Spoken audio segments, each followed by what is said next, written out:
Tout en se félicitant de l'état de mise en œuvre satisfaisant de son programme de travail, en dépit des contraintes et des difficultés observées, le gouvernement a proposé des mesures pour l'optimisation de celui-ci.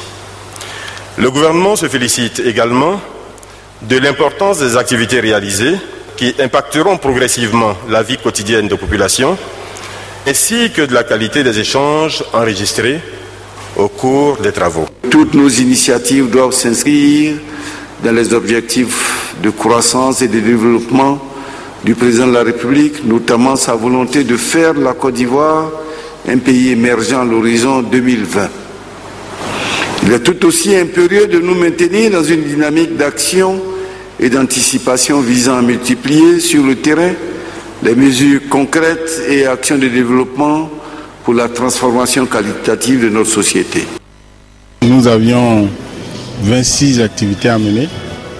On a mené effectivement 21 activités, a fait un taux de réalisation de 80%.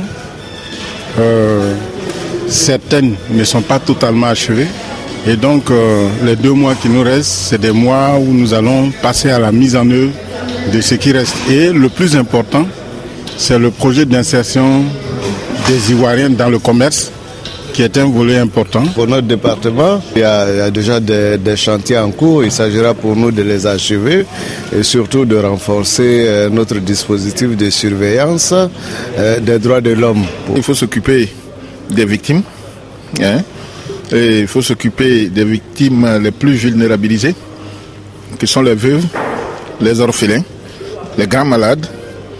Et disons que d'ici la fin de l'année, nous allons mener des actions pour qu'on puisse appuyer ces populations vulnérabilisées-là assez sérieusement.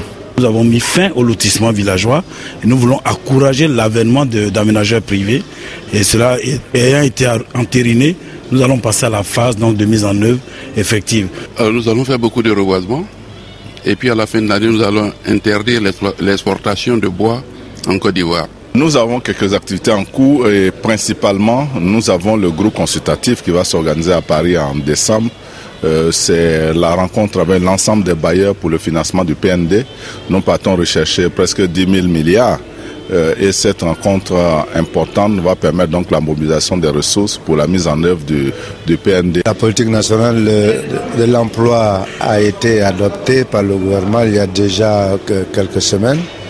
Et nous sommes en cours de finalisation pour mettre en place la coordination, le cadre de coordination de suivi de la politique nationale de l'emploi. En matière de mines, nous allons atteindre très bientôt les 13 tonnes d'or par an, ce qui est excellent pour la Côte d'Ivoire.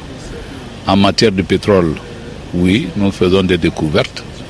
En matière d'électricité, évidemment, comme vous le savez, nous venons de signer le prêt d'Azito, le ministre des Finances et moi-même nous allons signer très bientôt le prêt pour le barrage de Soubré, ce qui augure des perspectives lumineuses pour la Côte d'Ivoire en matière de mines et d'énergie.